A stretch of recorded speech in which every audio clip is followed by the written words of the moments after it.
Here we were again, and I was no closer to getting used to any of it. I bit down on the nipple, stemming the flow of poison so that only a few sweet drops landed on my tongue. I made eye contact with Janet. The smile was still there, but it was put in place and didn't reach her eyes. Her eyes. Those big blue beautiful eyes. The warning was all there. Be good, they said. Be good or else. Either she'd get what she wanted in this moment, or she'd give me something to be afraid of. Typical Amazon. I thought about my teeth clamping down on the rubber nipple. I'd seen captured littles with only gums lining their mouths. They hadn't looked old enough to merit it, but their parents had thought it looked cuter. Things could be a lot worse. The warning of her eyes was all I needed, just then. So much for pride. I unclamped. I let the sweet liquid dribble into my mouth, neither nursing in earnest, nor resisting the flow of the bottle. The juice didn't taste like it had been tampered with, at least. Pop science would have us believe that little taste buds are more sensitive than Amazons, that we can more keenly taste the hints of diuretics, laxatives, alcohol, and other drugs put in our beverages. That's why so many littles' close call stories end with switching drinks only for an embarrassed giant to run shrieking to the toilet. A lot of good that precise palate did me. Cradled in her lap, and unable to more than glance at the television, I looked past my nose and through the amber-colored concoction, to the only piece of clothing that had been made available to me. It wasn't the diaper I woke up in, and it wasn't the diaper I'd go to bed in, either. Drugged or not, this bottle would end up making its way through my stomach and end up splashing against my privates before too long. The only choice left to me was how much dignity and control could I wrest out of the situation. A life of compromise. It wasn't fair. With a sigh of resignation, I started draining the bottle, actively tugging on the nipple with my lips and pulling the apple juice into my mouth. I felt, more than heard, the tension exhale from out of Janet. Looking back up at her, her eyes had softened, I noticed, changed in some indefinable way. Looking at us right then, you'd never have guessed that a few months ago she'd been crying her eyes out, telling me about her nasty divorce, that she was wanting to cry on my shoulder instead of burping me over hers. You wouldn't have thought that she'd help me get a diaper off, and not just so that a clean one would go on. You might have thought we were friends, if not equals. That friendship was dead now, and from its corpse had sprung this scenario.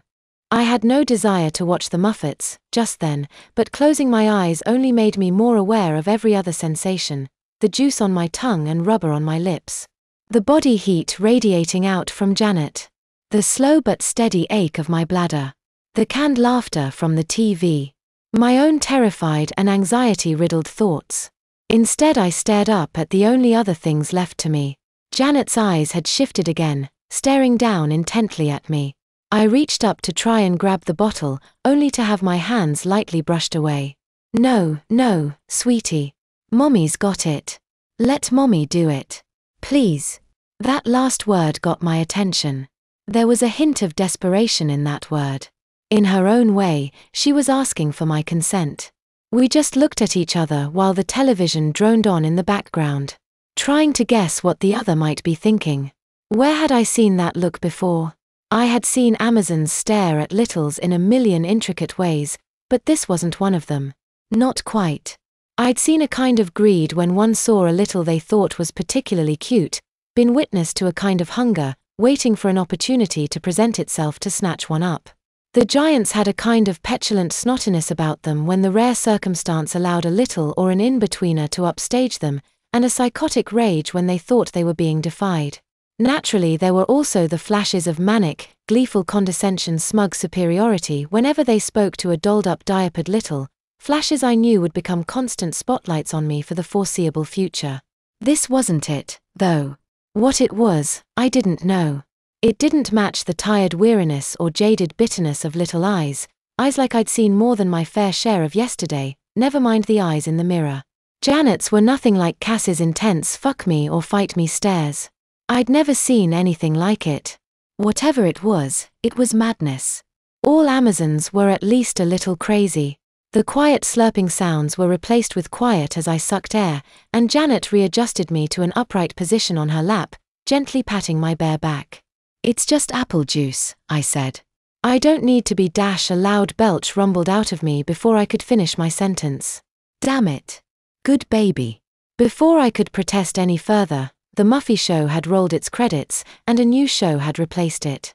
Muffy Littles, we make our dreams come true. Muffy Littles, we'll do the same for you. Still keeping me in her lap, Janet rotated me around to see the cartoon. A cartoon, fuck. If you like the Muffets, you'll love this. It's like the Muffets, but they're cartoons. I looked back up at Janet, purposefully avoiding the screen's gaze. I know what this is. Only I didn't, exactly. The only cartoons we were allowed to watch at my house growing up were from imported shows from little majority countries. We hadn't gotten quite as careless as Michelle and her children. No Pennycade.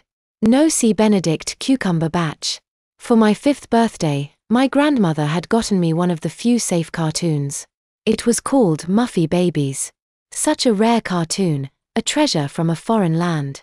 I'd watched and re-watched that tape and its handful of episodes until I could lip-sync along from start to finish. Muffy, Muffy, Muffy, Muffy. Littles, Littles, Littles. The Muffy Littles. Still looking at Janet, I heard the show behind me. If I hadn't heard the title of the show moments before, I might have sworn I was listening to my old DVD. Muffy Littles. My bladder ached with even more urgency as Janet lightly bobbed me on her lap. Yeah, it's like the Muffets, but they're littles. I closed my eyes, turned my head to the screen, and listened. Nope. That was the Muffy Babies, all right. Word for word and beat for beat. You mean babies, I corrected her. It's the Muffets, but they're babies. Sure. It was the placating assurance of someone agreeing because they didn't care enough to argue. Just watch. She might as well have said, just hold still while I bite you. I couldn't help it, though. I just couldn't. Curiosity finally overcame me. I opened my eyes. I immediately wished I hadn't. If it wasn't hypnotism, it was something worse. Much worse. Cartoon Fuzzy was in his red romper and beanie. Cartoon Puggy was in her puffy blue party dress. Cartoon Gongzo wore green shortals with the little smiley face on the bib, just like the Muffy Babies. But there was something off. Their legs were too long. They weren't as round. They were still cartoony, and still definitely Muffets, but they didn't read as babies to me. And unlike the Muffy Babies, you could definitely notice a certain padded bulge between their legs. Ralph the piano-playing rat was still in nothing but a bib and diaper, but that had always been part of the character design. I let out a small, startled gasp. They're littles.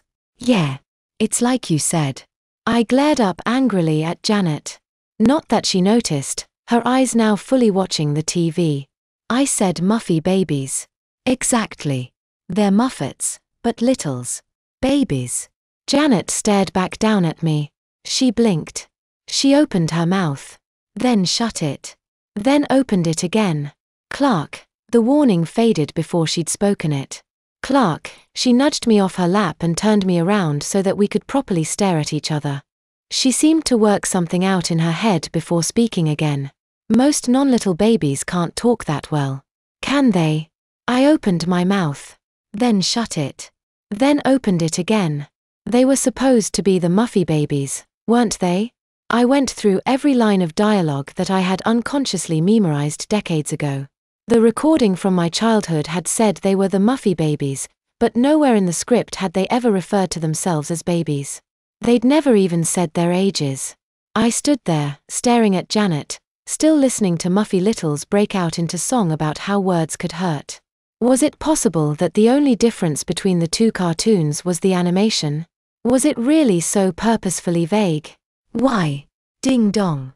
Janet stood up from the couch, instantly forgetting our micro-confrontation. Company.